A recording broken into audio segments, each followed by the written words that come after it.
அதே நேரம் இப்பொழுதே நீதிபதிகள் தங்களுடைய கருத்துக்களை சொல்ல தொடங்கி இருக்கின்றார்கள். மனுதாரர்கள் தரப்பில் வாதங்கள் முன்வைக்கப்பட்டது, தமிழக அரசின் சார்பிலே வாதங்கள் முன்வைக்கப்பட்டது. அதையெல்லாம் கேட்டிருக்கக்கூடிய நீதிபதிகள் பொதுமக்களுடைய உயிரை பாதுகாப்பது அரசின் கடமைதானே என்று அரசு தரப்பில் ஆஜராகி இருக்கக்கூடிய அந்த வழக்கறிஞர்களை நோக்கி கேள்வி எழுப்பியிருக்கின்றார்கள். பொதுமக்கள் எந்த கட்சியை சேர்ந்தவர்களாகவும் இருக்கலாம், ஆனால் அவர்களுக்கு தேவையான குடிநீரோ அவர்களுக்கு தேவையான சுகாதார வசதிகளையோ ஏற்படுத்தி கொடுப்பது என்பது ஒரு அரசினுடைய கடமை. அந்த அடிப்படையிலே அரசின் பாதுகாப்பு அமைப்புகள் முறையாக செயல்பட வேண்டும் என்று நீதிபதிகள் அறிவுறுத்தல் வழங்கி இருக்கின்றார்கள். குடிமக்களுக்கு பாதுகாப்பு அளிப்பதிலே எந்த விதமான பாரபட்சமும் இருக்கக்கூடாது என்று பொருள்படக்கூடிய வகையிலான ஒரு அறிவுறுத்தலை நீதிபதிகள் தற்பொழுது வழங்கி இருக்கின்றார்கள்.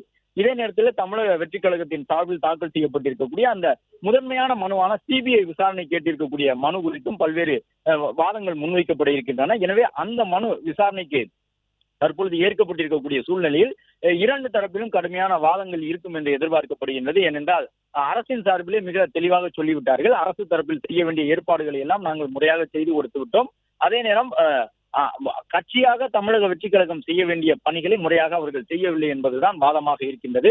அதே போன்று விஜய் முன்கூட்டியே வருவதாக சொல்லி தாமதமாக வந்தார், விஜய் வரக்கூடிய வழியிலே அதிக கூட்டத்தை கூட்ட வேண்டும் என்கின்ற ஒற்றை நோக்கத்தோடு விஜய் ஒரு சில நேரங்களிலே பேருந்துக்கு உள்ளே சென்று அமர்ந்து விட்டார். அவர் பேருந்தில் இருக்கையில் அமர்ந்து வந்திருந்தாலே விஜயை பார்த்து விட்டோம் என்பதை தெரிந்து கொண்டு அங்கே இருந்த தொண்டர்கள் கலைந்து சென்றிருப்பார்கள். ஆனால் விஜய் பேருந்துக்கு உள்ளே சென்று அமர்ந்து கொண்டு திரை போட்டு மூடிக்கொண்டு யாருமே தன்னை பார்க்காத வகையிலே இருந்ததன் காரணமாகத்தான் அந்த வாகனத்தை தொடர்ந்து பின்தொடர்ந்து வந்து கொண்டே இருந்த தொண்டர்களால் அந்த பகுதியிலே ஒரு மிகப்பெரிய கூட்டம் நிரம்பி வழிந்து இது போன்ற ஏற்க முடியாத அசம்பாவிதம் நடந்து விட்டது என்று அரசு தரப்பிலும் கூறியிருந்தார்கள். இந்த நிலையில் ஏற்கனவே பொதுக்கூட்டங்களை நடத்த உரிய வழிகாட்டுதல்களை பிறப்பிக்கக்கூடிய வழக்குகள் சென்னை உயர்நீதிமன்றத்திலே நிலுவையில் இருக்கின்றன.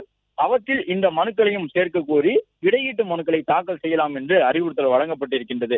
அரசியல் கட்சிகளுடைய பொதுக்கூட்டங்களுக்கு எப்படியான வழிகாட்டுதல்களை வழங்க வேண்டும் என்பது குறித்து சென்னை உயர்நீதிமன்றத்திலே ஏற்கனவே சில வழக்குகள் இருக்கின்றன.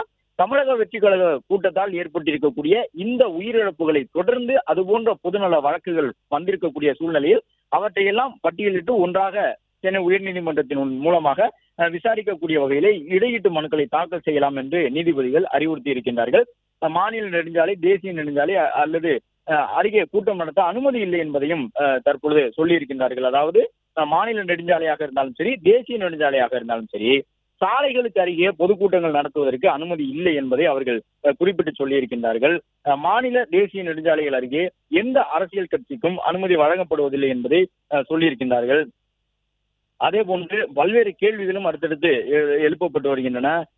குறிப்பாக ஏதேனும் கட்டாயப்படுத்தி இது போன்ற நிகழ்வுகளுக்கு ஆட்கள் கூட்டி வரப்பட்டிருந்தார்களா என்பது உள்ளிட்ட பல்வேறு அறிவுறுத்தல்களும் தொடர்ந்து எழுப்பப்பட்டு வருகின்றன. அதே நேரம் சாலை ஓரமாக தமிழ்நாட்டிலே எந்த ஒரு அரசியல் கட்சியும் பொதுக்கூட்டம் நடத்துவதற்கோ அல்லது அதே போன்ற வகையிலான அதிகப்படியான கூட்டத்தை கூட்டி நடத்தக்கூடிய அரசியல் நிகழ்வுகளுக்கோ அனுமதி இல்லை.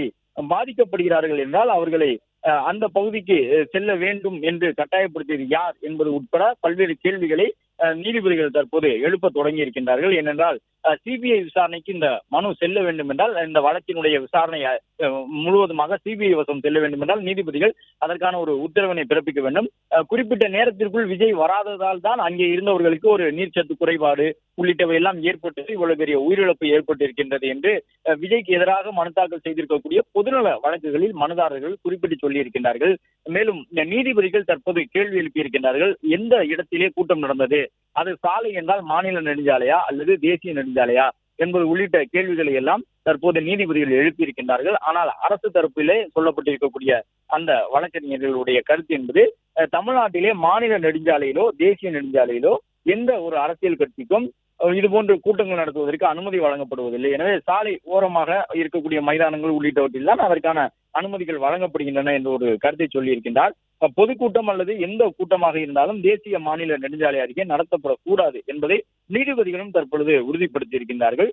பொதுக்கூட்டங்களின் பொழுது குடிநீர், மருத்துவம், அந்த ஆம்புலன்ஸ் உள்ளிட்ட வசதிகளோடு கழிவறை, வெளியேறி செல்வதற்கான வழி உள்ளிட்ட அடிப்படை வசதிகள் செய்து தரப்படுவது உறுதிப்படுத்தப்பட வேண்டும் என்று நீதிபதிகள் சொல்லுகின்றார்கள். அதாவது அரசு தரப்புக்கு நீதிபதிகள் சொல்லி இருக்கக்கூடிய ஒரு அறிவுறுத்தலாகத்தான் இதை நாம் பார்க்க முடியும்.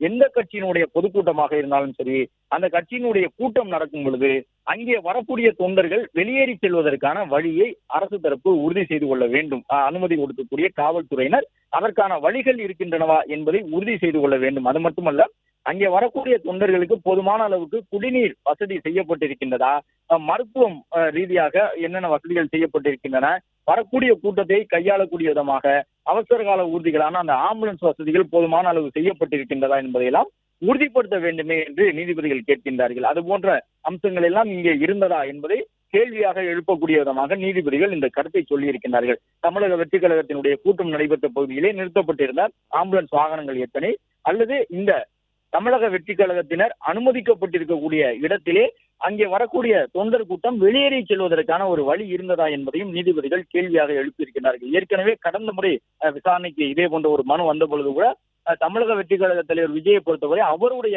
கட்சிக்கு வரக்கூடிய தொண்டர்கள் எண்ணிக்கை வெறும் கட்சியின் தொண்டர்களாக மட்டுமல்லாமல் விஜயினுடைய ரசிகர்களாகவும் இருப்பார்கள். எனவே மற்ற அரசியல் தலைவர்களை அணுகுவதை போன்று விஜயையும் காவல்துறை அணுகக்கூடாது. அவருக்கு வரக்கூடிய கூட்டம் என்பது கட்டுப்படுத்த முடியாத அளவு கூட்டமாக இருக்கும். அதற்கான முன் தயாரிப்புகளோடு நீங்கள் இருந்தீர்களா என்று காவல்துறையை நோக்கி ஏற்கனவே நீதிபதிகள் ஒரு முறை கேள்வி எழுப்பியிருந்தார்கள். இந்த வழக்கு தொடர்பாக இன்றும் நீதிபதிகள் அதே போன்று பல்வேறு கேள்விகளை எழுப்பியிருக்கின்றார்கள். அரசியல் கட்சிகளுடைய கூட்டத்திலே வெளியேறி செல்வதற்கான வழி என்பது கட்டாயம் இருக்க வேண்டும் என்பதை நீதிபதிகள் சொல்லுகின்றார்கள். அதாவது கூட்டம் நடக்கும் பொழுது அங்கே ஏதோ ஒரு அசம்பாவிதம் ஏற்பட்டால் கூட அங்கே இருக்கக்கூடிய தொண்டர்கள் உடனடியாக தப்பிச் செல்வதற்கு, வெளியேறுவதற்கு ஒரு வெளியேற்ற வழி உறுதியாக இருக்க வேண்டும் என்பது நீதிபதிகளுடைய ஒரு கருத்தாக இருக்கின்றது. எனவே நீதிபதிகள் இதுவரை சொல்லி இருக்கக்கூடிய அந்த கருத்து, அதாவது குடிமக்கள் எந்த கட்சியை சேர்ந்தவர்களாகவும் இருக்கலாம், அவர்கள் எந்த கட்சியினுடைய கூட்டத்திற்கும் செல்லக்கூடும், ஆனாலும் அவர்களுக்கு போதுமான அளவு குடிநீர் உள்ளிட்ட அடிப்படை வசதிகளை செய்து கொடுப்பது என்பது அரசினுடைய கடமையாக இருக்க வேண்டும். அது மட்டுமல்லாமல் ஒரு கூட்டம் நடைபெறும் பொழுது அங்கே வரக்கூடிய தொண்டர்கள் வெளியேறி செல்வதற்கான வழி வசதியும் முறையாக செய்யப்பட்டிருக்க வேண்டும் என்று நீதிபதிகள் சொல்லி இருக்கக்கூடிய இந்த அறிவுறுத்தல்கள் அனைத்துமே அரசு தரப்பை நோக்கி சொல்லப்பட்டதாக பார்க்கக்கூடிய விதமாகத்தான் இருக்கின்றன. அதே போன்று இந்த வழக்குகளிலே தேர்தல் ஆணையத்திற்கு எந்த பங்களிப்பும் இல்லை என்று தேர்தல் ஆணைய தரப்பிலேயும் நீதிபதிகளுக்கு முன்பாக வழக்கறிஞர்கள் ஆஜராகி வாதம் செய்திருக்கின்றார்கள். இந்த வழக்குகளில் தேர்தல் ஆணையத்திற்கு எந்த பங்களிப்பும் இல்லை என்பதை அவர்கள் குறிப்பிட்டு சொல்லியிருக்கின்றார்கள். இழப்பீடு கோரிய வழக்குகளில் சம்பந்தப்பட்டவர்கள் பதில் மனு தாக்கல் செய்ய வேண்டும் என்று உத்தரவிடப்பட்டிருக்கின்றது. போதுமான அளவு இழப்பீடுகளை வழங்க வேண்டும் என்ற அடிப்படையில் ஒரு சில மனுக்கள் தாக்கல் செய்யப்பட்டிருக்கின்றன. எனவே அது குறித்த பதில் மனுவை தாக்கல் செய்யவும் அறிவுறுத்தியிருக்கின்றார்கள். இந்த வழக்கின் விசாரணையிலே தேர்தல் ஆணையமும் உள்ளே அழைத்து வரப்பட்டிருக்கின்றார்கள். தேர்தல் ஆணையத்தை பொறுத்தவரை அவர்கள் உட்கட்சி விவகாரம் என்றால் ஒரு சில கருத்துக்களை சொல்லுவார்கள். அதே போன்று கட்சியினுடைய அங்கீகாரம், பதிவு உள்ளிட்டவை தொடர்பாக தேர்தல் ஆணையத்தால் சில அறிவுறுத்தல்களை வழங்க முடியும், நீதிமன்றத்திலே சில சாட்சியங்களை அளிக்க முடியும் ஆதாரப்பூர்வமாக. ஆனால் இது போன்ற ஒரு பெரிய கூட்டம், அந்த கூட்டத்தில் ஏற்பட்டிருக்கக்கூடிய மரணம், சட்டம் ஒழுங்கு சார்ந்த நிகழ்வுகளால் ஏற்பட்டிருக்கக்கூடிய மரணம் தொடர்பாக தேர்தல் ஆணைய தரப்பிலே நாங்கள் இந்த வழக்குகளில் எந்த பங்களிப்பும் செய்ய முடியாது என்று அந்த தேர்தல் ஆணையத்தினுடைய வழக்கறிஞர்கள் சார்பில் கூறியிருக்கின்றார்கள். அதே போன்று இழப்பீடு கோரிய வழக்குகளில் சம்பந்தப்பட்டவர்கள் பதில் மனு தாக்கல் செய்வதற்கான உத்தரவு பிறப்பிக்கப்பட்டிருக்கின்றது. பிளே ஸ்டோர் மற்றும் ஆப் ஸ்டோரில் இருந்து பாலிமர் செயலியை QR கோடு மூலம் பதிவிறக்கம் செய்யுங்கள். செய்திகளை உடனுக்குடன் பெறுங்கள்.